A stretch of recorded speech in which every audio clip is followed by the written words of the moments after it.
Hello, I'm John Perry. And I'm Ken Taylor. Coming up after the news, it's Philosophy Talk. Today, the philosophy of David Hume. David Hume was a Scottish philosopher, the best thing to come out of Scotland, except for Scotch whiskey, in the last 1,000 years.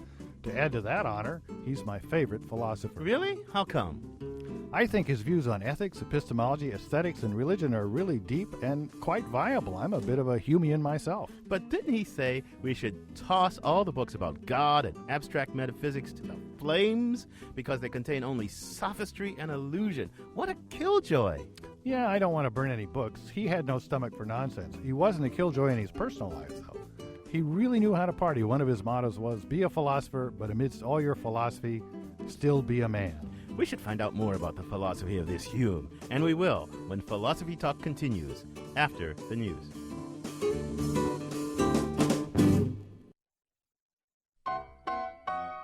Welcome to Philosophy Talk, the program that questions everything except your intelligence. I'm John Perry. And I'm Ken Taylor. We're coming to you from the studios of 91.7 FM, KALW, San Francisco's oldest and most innovative public radio station. Continuing conversations that begin at Philosopher's Corner on Stanford's campus. And today we're going to go way back. We're going to do one of the things we do from time to time here on Philosophy Talk. We're going to continue our countdown of philosophy's greatest hits. And today we're talking about Hume. Why is Hume such a great hit, John? Well, David Hume, although he's not the best-known philosopher among non-philosophers, really made an important change in the history of the intellect. He knocked reason off its pedestal, and it's never quite gotten back on the pedestal the way it was. Yeah. Now, by reason here, we mean our ability that we use, say, in mathematics, to figure out things about the world just by thinking. And up until Hume, it's fair to say, philosophers all from Plato on thought you could do a lot of that. And after Hume, it's been pretty much in doubt. Not just thought you could do a lot of it. The philosophers worshipped at the altar of reason. They thought it was our highest faculty. They thought it was the key to our ability to learn the deep hidden truths about the world. So scientific rationality, they thought, from Plato, Descartes, Kant on, they thought it was the thing that enabled the ethics to have a rational foundation. But Hume just said, nah, none of that. That's exactly right. If you go back to Plato, Plato thought the world of sensation and experience was really illusory. It wasn't the real world. The real world was the world of ideas and timeless forms, exemplified by mathematics that you learn through the use of reason. Go on to St. Augustine and you get a Christian flavor to this. The world of our senses, the passions, the things we want to do, they're mostly connected with original sin and to be avoided. If we want to know the deep and abiding truths about God and the world, we need to just use our thinking. Yeah, Hume put some of this views of his in. He was good at pithy slogans, and one of his slogans was, reason is and ought to be the slave of the passions. That's pretty amazing stuff. He was a very good writer. Now, sometimes he wrote a little too good for himself, a little too well for his own, because that makes him sound like a hedonist, and he really wasn't a hedonist. He thought one of our main passions, emotions, was sentiment, our fellow love for other human beings. So he thought what reason would help us figure out, among other things, was how to make that sentiment grow in ourselves and others, and he was, in fact, a very kind man. Well, that's certainly true, and the way you put it just now makes Hume sound really cool, and I think he is really cool. But sometimes reading Hume, I get into moods of deep despair. because he destroys, at least he seems to destroy, the rational foundations of science, the rational foundations of ethics. We can't know the self through, it's dark and forbidding and makes you want to give up. Well, we'll talk more later, I'm sure, about whether Hume's philosophy really has all those dire implications. But Hume himself was a nice guy, had a lot of friends and believed in science and didn't fall out of windows because he was so skeptical about whether the earth was really there or anything like that. Our roving philosophical reporter is going to tell us a little bit more about Hume. She files this report. Okay, be honest. Until today, how would you have answered the question? Do you know who David Hume is? David Hume. No, I do not. No, I don't. Really, I don't. He does plants, and he has a nursery, and, right? Really, I have no clue. I not understand. I have no idea. It sounds like fumigator or something. I think that Hume, who is probably not only the greatest of English philosophers, is also one of the most interesting philosophers in history. Bliss Carnacan is a retired professor of the humanities at Stanford University. There is a passage in Hume where he speaks about doing philosophy as something like embarking on dangerous seas with the attendant fear of sinking and drowning and dying. He talks about dealing with this by coming back to the world of ordinary experience, the world of ordinary human exchange. Among all the great philosophers of history, the reclusive, the tormented, the eccentric, Hume's a bit of an anomaly. The problems of philosophy did plague him, but they didn't consume him. Unlike some people for whom philosophy is a psychological disaster, for Hume it seems to have been, perhaps, some speculation here, to have been a kind of therapy. He did it, he got his views out there into the world to be seen, and thereafter he becomes a gregarious participant in Scottish society. He likes a good game of backgammon, but he was a thoroughly amiable person so far as I can make out anyway. Not discomposed, not tormented, and the tranquility of his death seems to have been completely in accord with his personality. And, well, that's very impressive. Carnacan tells a story about Hume in the 18th century biographer James Boswell. Boswell admired Hume, but he couldn't accept his religious skepticism or his lack of fear about dying. When Hume in 1776, I think it was, when he was in fact dying of what was probably a stomach cancer or some such related difficulty, Boswell visited him, I think, if I remember right, more than once. And what Boswell, in his rather own tormented way, what he hoped to bring off, I think, was evidence of Hume's conversion. But Hume disappointed him thoroughly by staying not only tranquil but also resolute to the end in his belief that an afterlife was not going to happen. And Boswell had to swallow his disappointment as a result. Philosophy, it seemed, had helped Hume achieve peace of mind, but it also made him a happier, more normal person. I think Hume as a person is a reassuring figure because he makes it okay to play backgammon. Because in his reliance on common life and common experience, he makes it possible to, while valuing the life of the mind, also to value ordinary, mundane experience day by day. And I suppose if I absolutely had to choose between the life of the mind and the pleasures of day by day, I would have to vote for the pleasures of day by day.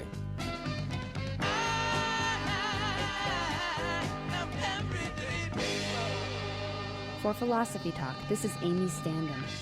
Thanks, Amy, for that report. What a killer combination. Sly and the Family Stone with Everyday People, Bliss Carnacan, and Amy Standen. Kind of reminds you of what it must have been like to be in Edinburgh in the days of Hume and his student Adam Smith and all the other great figures of the Scottish Enlightenment. Yeah, I'm Ken Taylor, along with my partner, John Perry. We're talking about the philosophy of David Hume, and we're about to be joined by somebody who actually knows a lot about Hume and thinks very hard about him. That's Professor Don Garrett. He's a professor of philosophy from New York University. He's author of the very fine book, Cognition and Commitment in Hume's Philosophy. Don, welcome to Philosophy Talk. Thank you, John and Ken. It's always a pleasure to talk about the greatest philosopher ever to write in English. Hey, what do you mean write in English? Present company excluded. No, what do you mean limiting it to English? He's one of the great, he is definitely one of the great philosophical writers of all time. Okay, Well, now, that's right. go ahead, Don. You mentioned that people often don't know who Hume is, but I'm happy to report that a survey of British opinion leaders in the year 2000 named him Scot of the Millennium, beating out Adam Smith and Sean Connery. And the inventor of single malt Scotch whiskey. That's right, whose name may be lost to us. So, Don, Ken and I were talking earlier about how Hume knocked reason off its pedestal, which seemed to me a perfectly good thing, but Ken was a little worried, or I think he said in despair, when he reads Hume. He sees ethics, science, all going down the toilet. Do you think Hume's point of view really undermines ethics and morality? No, and I don't think he intends it to do that. He thinks of himself as investigating what the nature of reason is and what the role of reason is, really as what we'd call a cognitive psychologist. So by reason, he doesn't mean a sort of divine spark or what's highest and greatest in us, but rather something that a psychologist could study, a faculty for making inferences and arguments to be investigated like any other part of human nature. And he's here to tell us what the role of reason is and what the role of other aspects of our natures are. So in a way, Hume reminds me a lot of contemporary cognitive psychologies too. A lot of those now are relying a lot on evolution. And you might think, well, evolution is something that kind of dethrones reason, yet people are finding a lot of room in it for ethical theories and things like that. Do you see a connection between Hume and this modern trend in cognitive psychology? Yes, in fact, I think Hume is really the first philosopher to take seriously the idea that we could solve our philosophical problems by attention to cognitive psychology. He's really the forerunner of modern philosophers who assume that you need to know cognitive psychology in order to do epistemology. You guys, or okay, morals. you guys are making Hume sound like a comfy, familiar kind of guy. He's like the folks running around in psychology departments all over the world trying to figure out, how people in fact reason about morality or science or anything, what kind of inferences they draw. But here's the reason for despairing upon reading Hume. And I'm not saying that you should settle in this despair, but here's a reason for despair. You might think that the commandments of morality command absolutely. You can't escape them because of what you feel, of what you're inclined to, and what you want. I mean, they say, do this, don't kill, don't steal, and they're absolute. You might think, well, maybe they come from God, and therefore they're absolute. Well, Hume says, no, not so. They don't come from God. There's nothing like that. Well, okay, maybe they come from human reason itself, and they're absolute. They're the inescapable commandments of reason. No, Hume says, well, they're based on the passions. But, passions are fickle things.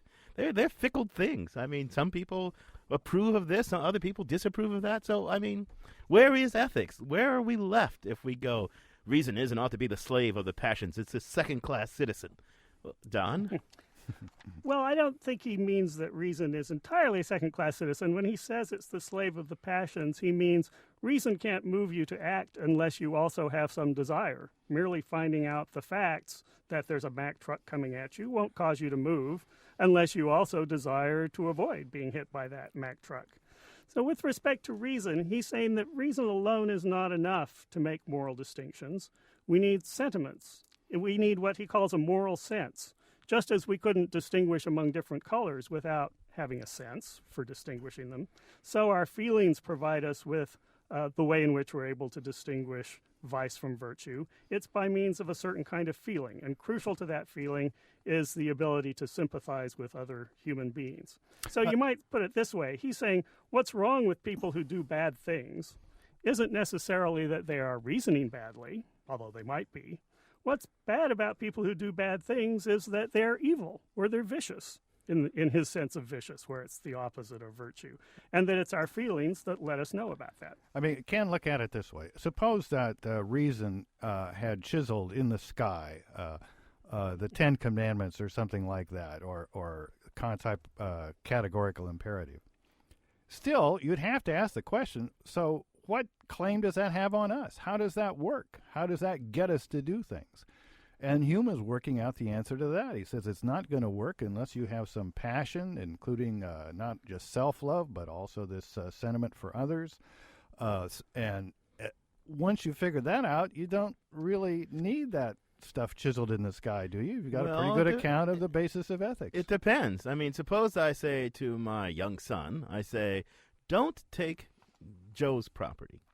And my young son says, why not? I say, well, because it's Joe's. And my young son, having read his Hume, says, but I don't care about Joe. I'm indifferent to Joe. Now, I want to be able to say, well, whether or not you care, it's wrong of you. You have an obligation not to take Joe's property. Can Hume say that? Well, he might suggest that you can say that if you want, but a better attitude might be to think about it from Joe's position. How would you feel if you were Joe and somebody took your property?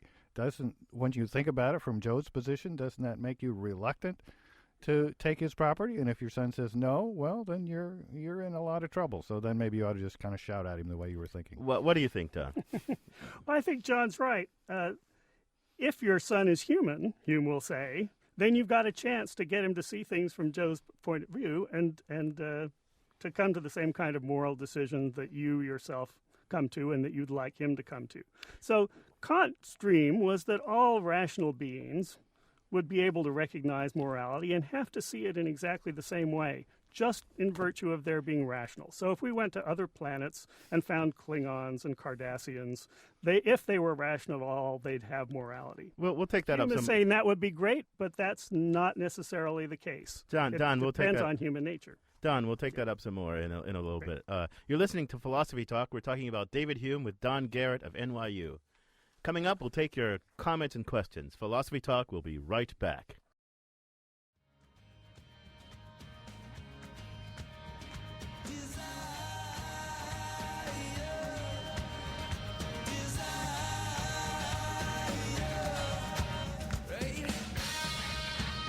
U2 and Desire. I'm John Perry. The band is Irish. Hume was a Scot.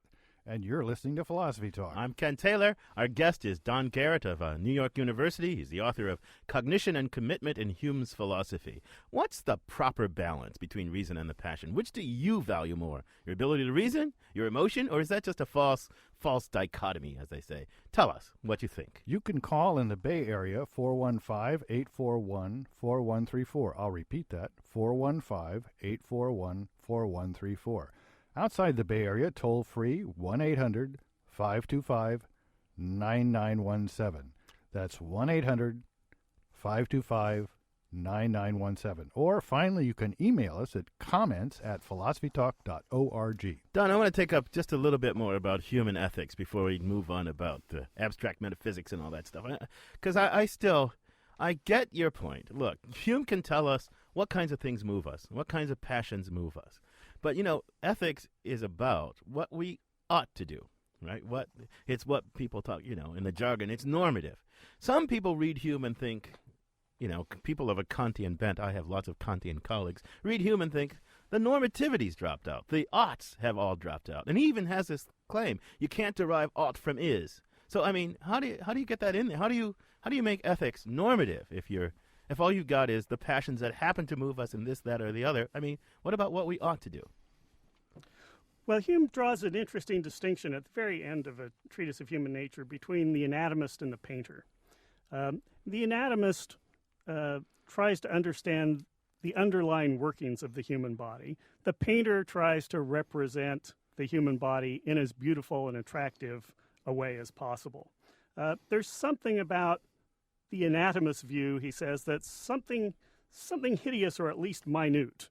But on the other hand, in order for the painter to do his or her work, he or she needs to know what the anatomist has discovered. So Hume thinks of himself as the anatomist of morals, who's trying to understand the underlying workings that explain why we find certain things to be virtuous and vicious, certain things to be right or wrong. He thinks that in knowing that, we're then in a better position to appeal to other people to join us in those kinds of judgments. And those judgments are ours, and we're committed to them, not by reason, but by not something that's merely accidental to us, but by our very deepest nature. Okay, I'm not quite, okay, but still, help me understand. I'm going to think like Hume. Reason's a slave to the passions. We want to investigate the moral psychology. We don't want to follow divine commandment, but I want to know how I ought to live, what I ought to do. What guidance is Hume giving me, and how ought I to think about that question of what I here now ought to do? Well, why not just go with my passions or something? Well, why not start with the question, well, what do I want the world to be like? What do I want to happen? What do I care about? Is that such a clearly wrong-headed way to start? What do you think, Don?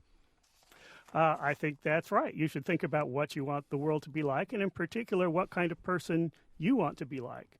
And in Hume's view, the kind of person that you would like to be like is the kind of person that you yourself can admire. That is, you want to be the kind of person that you can be proud of.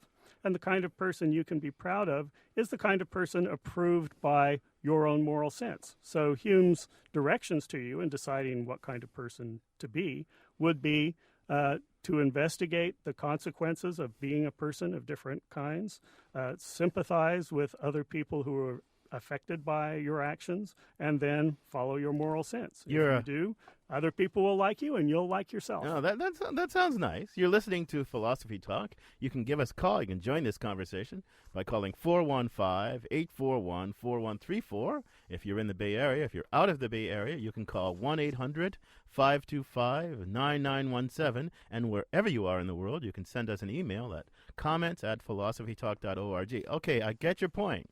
But I still suppose that your moral sense differs from my moral sense. The kind of person I want to be, I want to dominate the world. I want everybody to serve me. The kind of person you want to be is a namby-pamby liberal who wants everybody to be equal. What do you say to me? I mean, if I thought the commandments of morality came from God or the cold and different voice of human reason, I could criticize across these different perspectives, right? Because maybe reason speaks with a single voice, and some people who disagree are just irrational. What does Hume say about moral disagreement?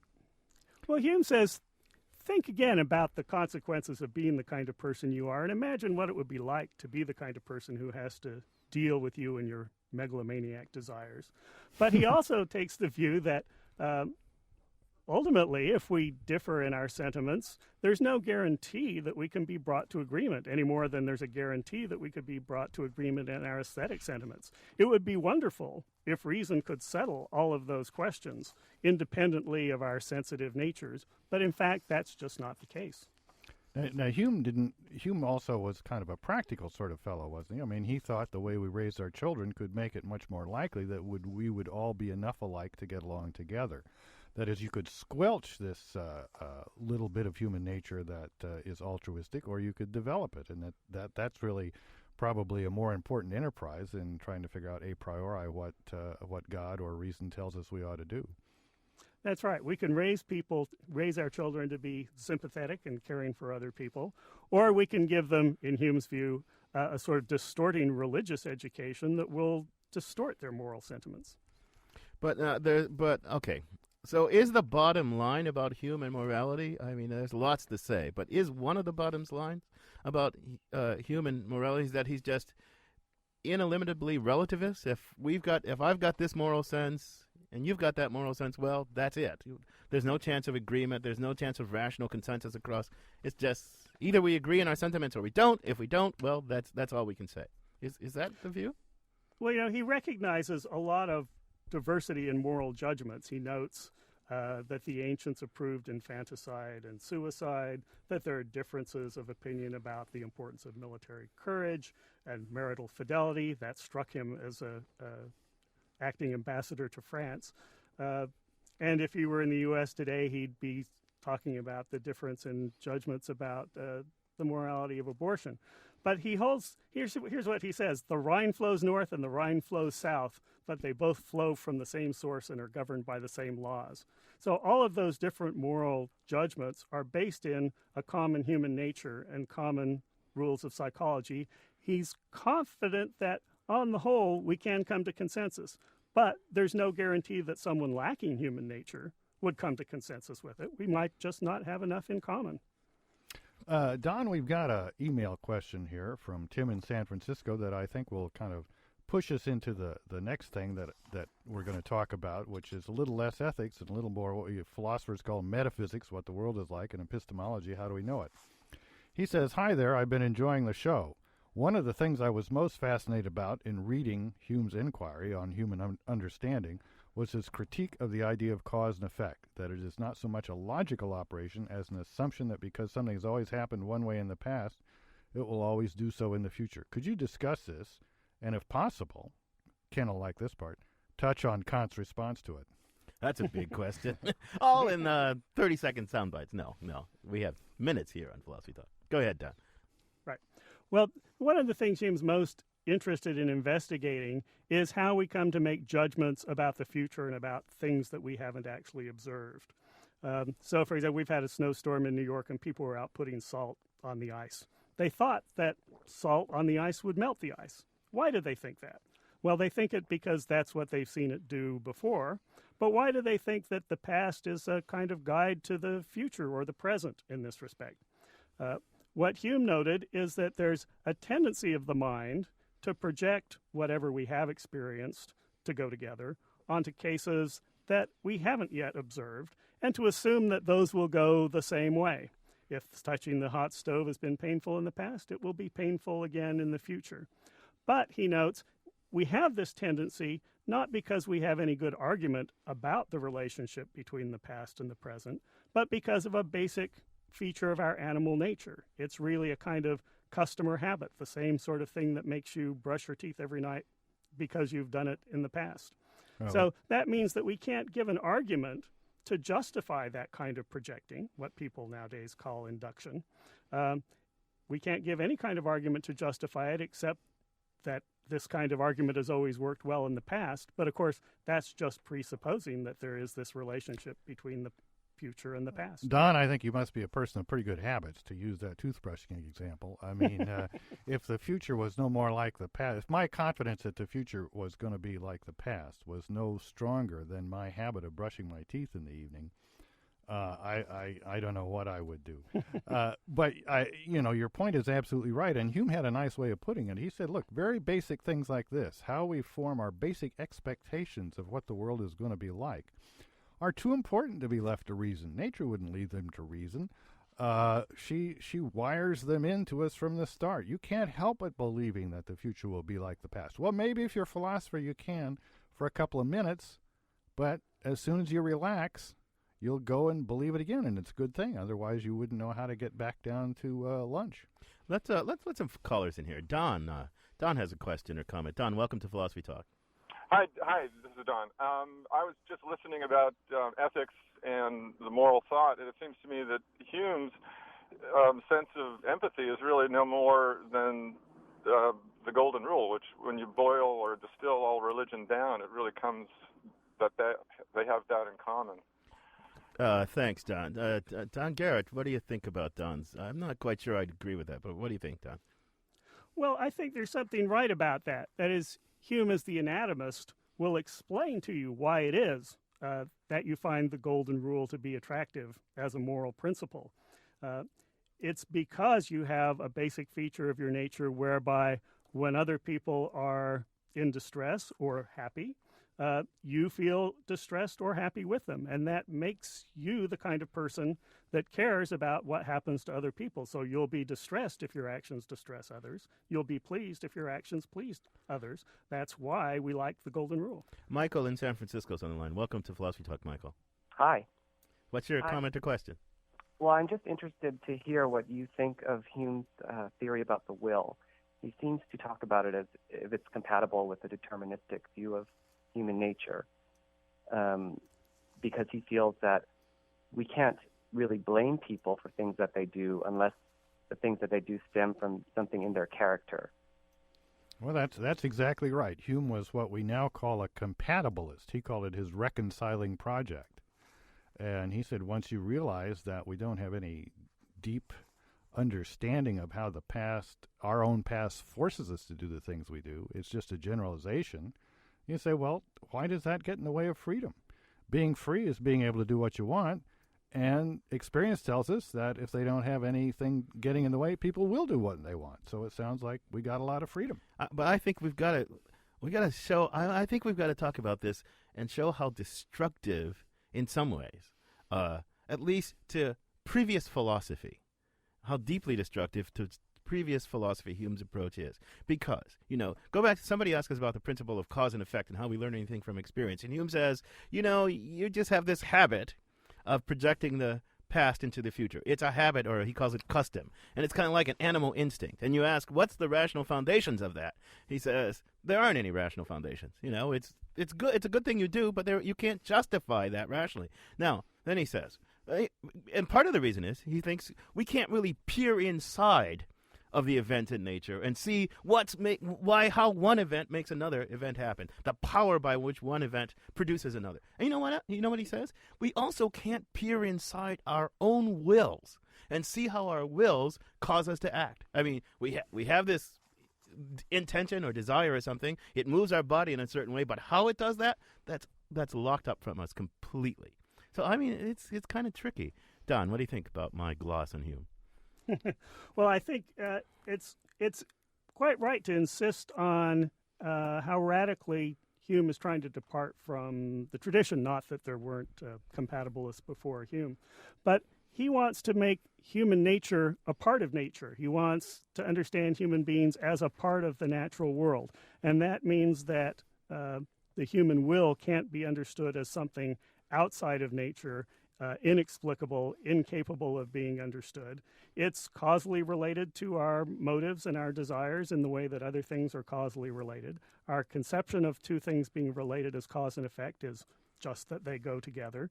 And so we can investigate the natural causes of our behaving the way we do. That our actions are predictable is not incompatible with blaming us for having good character or bad character. In fact, our good character or bad character explains why we do the things that we are responsible for. So if the past is any guide to the future, some of you want to join the conversation. In the Bay Area, 415-841-4134. That's 415-841-4134. Outside the Bay Area, toll-free, 1-800-525-9917. That's 1-800-525-9917. Or email us comments at philosophytalk.org.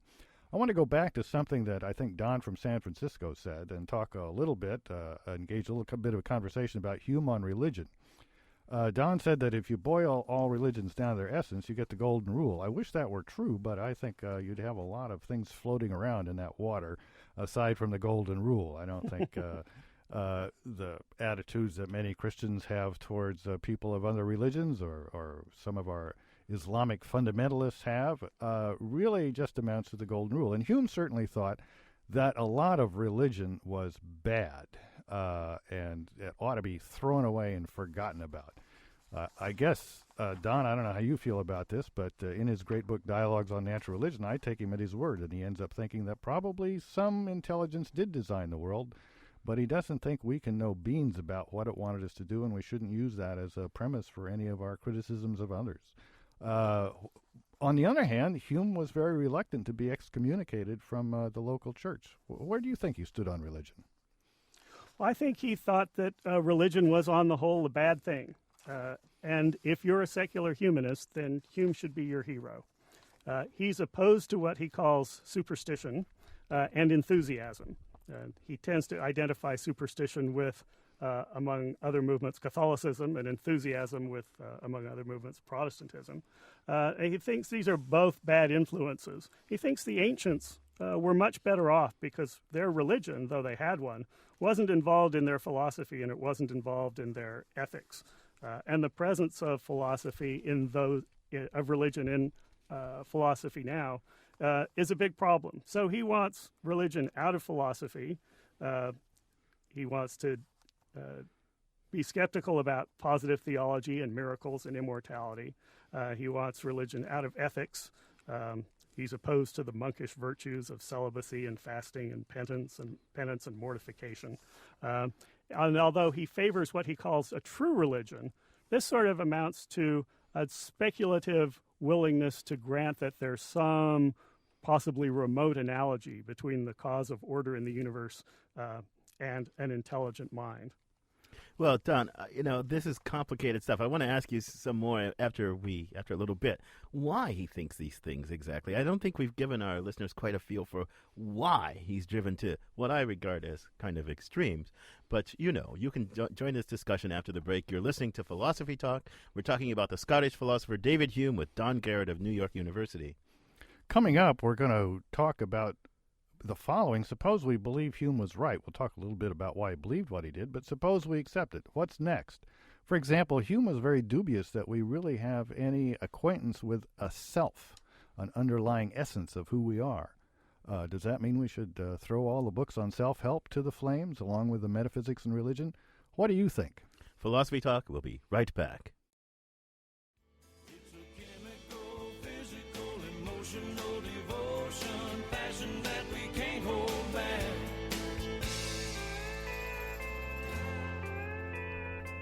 Trace Adkins and This Ain't No Thinking Thing. Actually, this is Philosophy Talk. We are a thinking program. I'm John Perry. And I'm Ken Taylor. We're spending some time today drilling into the philosophy of the 18th century great philosopher David Hume. Our guest is Professor Don Garrett of New York University. Join us, 415-841-4134. That's 415-841-4134.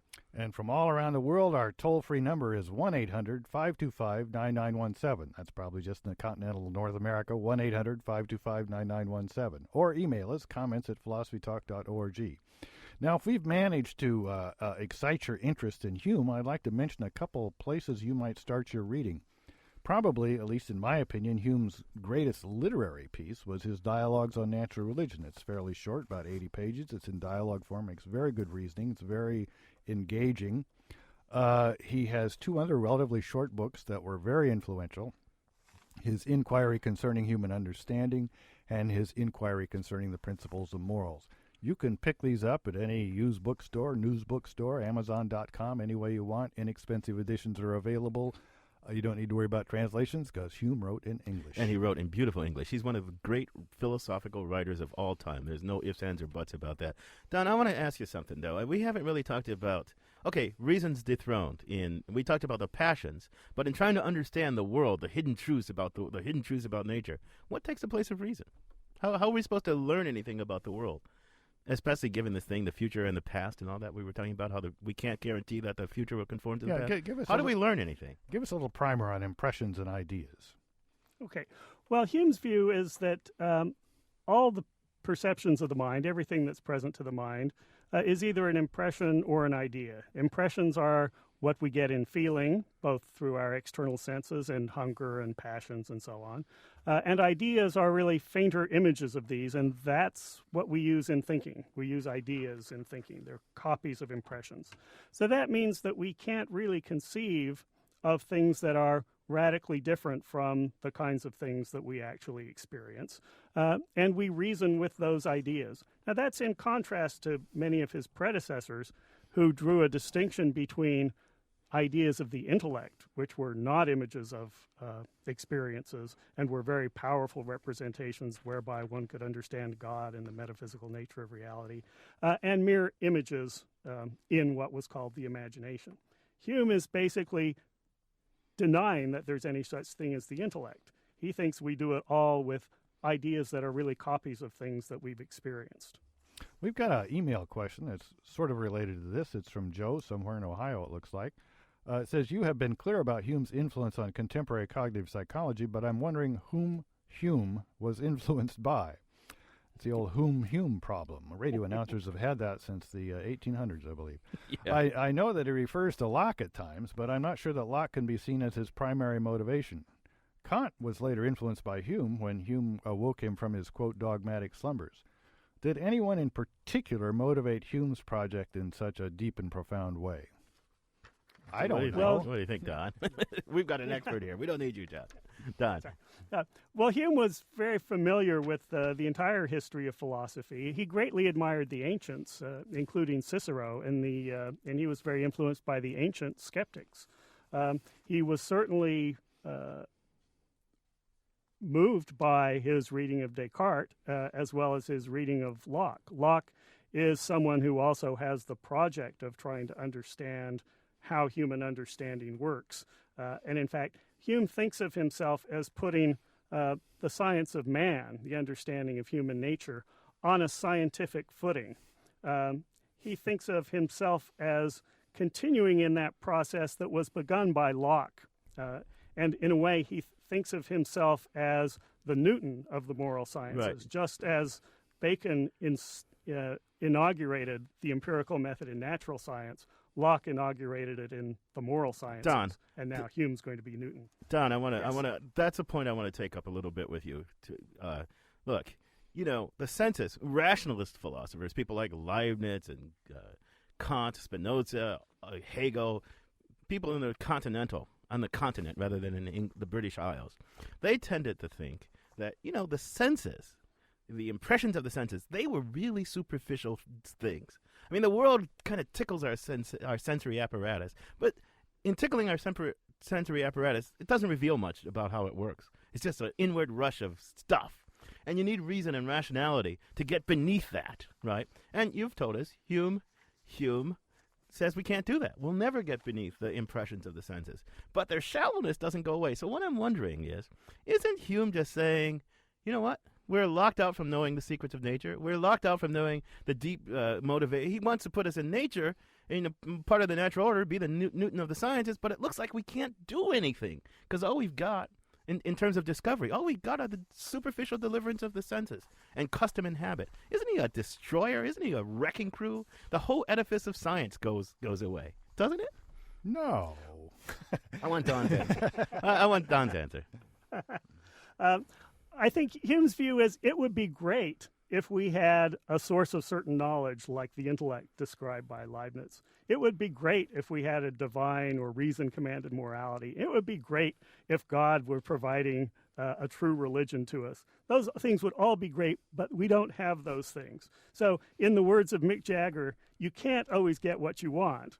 But if you try sometime, you just might find you get what you need. And that's Hume's view. Well, we've got enough. It would be great if we had more, but we don't. Hey, we should have consulted you about the songs for this show. That's a great one.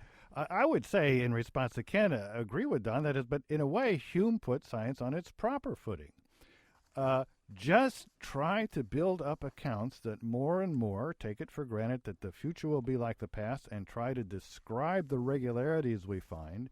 And you get deeper and deeper regularities, but ultimately what they're doing is all knitting together perceptions and deliverances of senses. Not just the things you see, but the things you see through microscopes and oscilloscopes and all that stuff. And this is a good half of science. The other half is Galileo's idea that mathematics is the language of science. You put the two together and you don't really need to worry about whether you can get inside the remote causes or God's mind or any of that stuff. But, knitting together those deliverances of senses, it turns out that, I don't know, that's a complicated thing because they are themselves still shallow. They still don't get us to the heart of things. But, on that note, we're going to have to say goodbye to Don, Our guest today has been Don Garrett of New York University. Don, it's been a great pleasure having you. Thank you for joining us on Philosophy Talk. It's been a pleasure. Thank you very much. Thanks a lot, Don, and be careful of all that slush and snow back in the Great Apple. I will. So, John, what do you think? What did we learn today? I guess we learned that you and I have different assessments of the significance of Hume. Well, we probably have similar assessments about the significance of Hume. Maybe the plausibility of some of his more dramatic ideas you're a little bit more hesitant about than I am. But still, your hero Kant ends up with this noumenal world. Is that any better than Hume? Kant gives a name for what Hume thinks we can't know. Is that progress? Well, I don't know. It's a really interesting question. I do think Hume is the end of something. He's the end for all time of the pretensions of reason, right? As thought by Plato and the rationalists like Leibniz and he's the end of it. Nobody after Hume argues for those old dead things. They do try to resurrect reason, but you know what they do? People like Kant say, well, reason makes its own world, right? The world outside the mind, we can't know it in its deep recesses, but we make up our own world. Or people like Hegel say, well, it's historicized, it's contingent. The pragmatists say, well, we try out different things, and we can't have any guarantee. So that kind of infallible reason's gone forever. Well, I'm not so sure Hume was so totally successful in that. In our own day and age, we have a whole bunch of philosophers that think our minds can reveal to us the structure of a whole infinity of possible worlds. And after examining them, we can draw pretty dramatic conclusions, like that the mind can't be the brain. Rationalism is making a comeback. Well, that's certainly true. But it's making a comeback in the context of a kind of postmodern world that sees no guarantees of reason in anything. And I think, although Hume isn't a postmodernist by any means, he's not a fancy, everything is socially constructed, everything is historically contingent. That's not really his view. But I think he ushers in that era. And because he gives us a new cultural problem. Well, the way I like to look at it is this. Hume died in 1776, and everybody agrees that since 1776, things have been a lot different. Hume died, precipitated the American Revolution, and there we are. Yeah, we didn't get a chance to get to all of our callers. Thank you for calling in. We wish we had more time. And remember those great Hume books, The Dialogue Concerning Natural Religion, the Essay Concerning Human Understanding, and The Inquiry and the Principles of Morals. Roughly, right. Yeah. Anyway, perhaps we can at least agree that Hume showed us the value of burning down the house.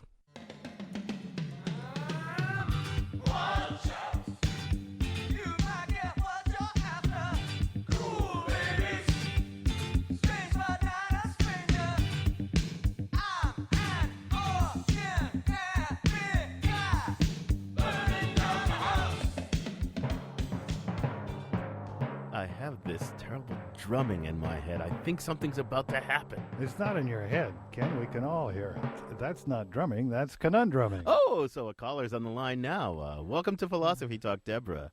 Hi, guys. How are you? Where are you calling from, Deborah? I am calling you from Beaverton, Oregon. What do you do out there in Beaverton, Oregon? I'm highly geeky. Highly geeky? Highly geeky. What's that mean? I'm a technical writer. A technical writer. Oh. So what's your conundrum, Deborah? Okay, my conundrum is, does the ends ever justify the means? Ever? Ever. Well, you want to give us some meat here. Yeah, give us some illustrations. As an example, okay, from my own area of expertise, there's a fellow up in Seattle who's made bazillions of dollars in ways that I personally consider pretty sleazy and unethical.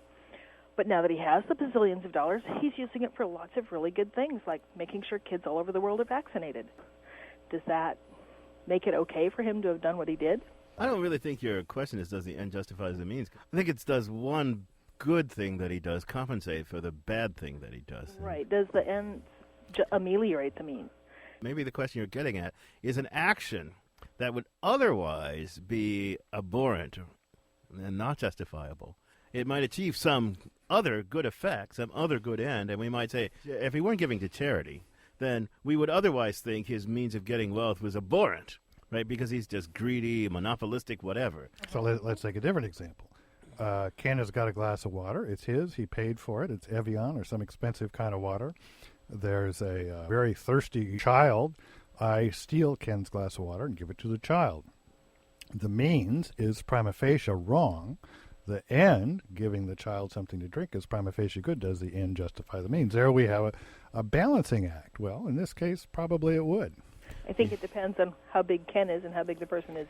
Yes. Right. Well, that's about the effectiveness of the means, not about the justifiability. And if it was, if the kid was thirsty, but Ken was actually so thirsty he was going to die without the water, or if I had to shoot Ken to get it away from him, then we say, well, no, the end probably didn't justify the means. But the difference with the case of our unnamed software mogul, who happens to live in Seattle and happens to be a monopoly power. I would actually feel much different about our unnamed software mogul if I learned that all along his intention and his passion and the reason he was so intent on building the empire he did was to be eventually able to change the world with his billions of dollars.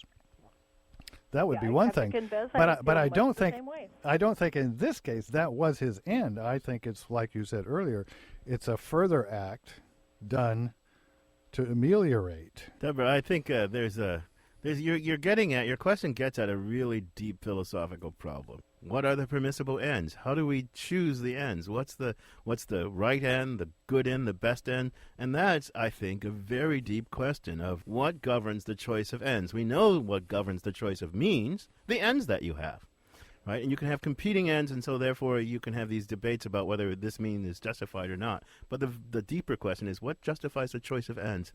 And you know what? There are lots of answers to that, but I don't think anybody's ever given a sort of decisive answer to that myself. If you can't give decisive answers, maybe sometimes at least you can make classifications. So we can distinguish three kinds of moguls here, right? The moguls who engage in ruthless business practices, amass a lot of money, and just do nothing worthwhile with it. They're at the bottom.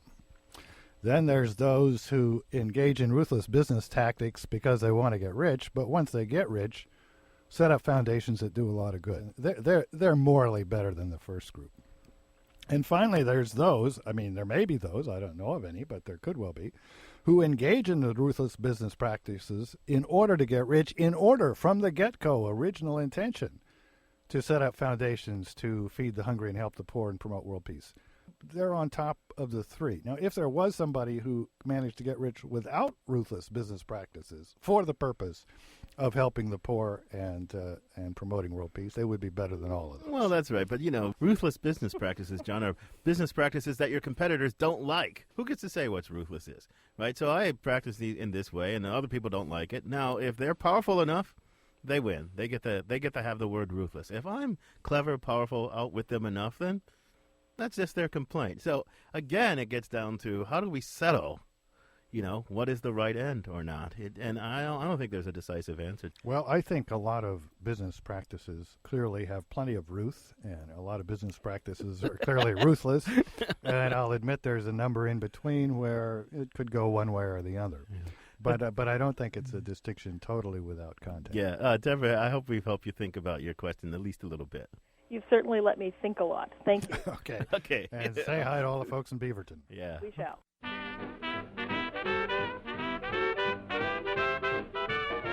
Philosophy Talk is a presentation of Ben Manila Productions and the trustees of Leland Stanford Junior University. Our executive producer is Gordon Earl. Special thanks to Dave Fusaro, Nicole Sawaya, Ben Temshin, and Alan Farley. Support for Philosophy Talk comes from the Pacific Division of the American Philosophical Association and from various groups at Stanford University. And even more support from the Friends of Philosophy Talk and from the members of KALW Information Radio San Francisco, where our program originates. The views expressed or misexpressed in this program do not necessarily represent the opinions of Stanford University or of our funders. The conversation continues on our website, www.philosophytalk.org. I'm John Perry. And I'm Ken Taylor. Thank you for listening. And thank you for thinking.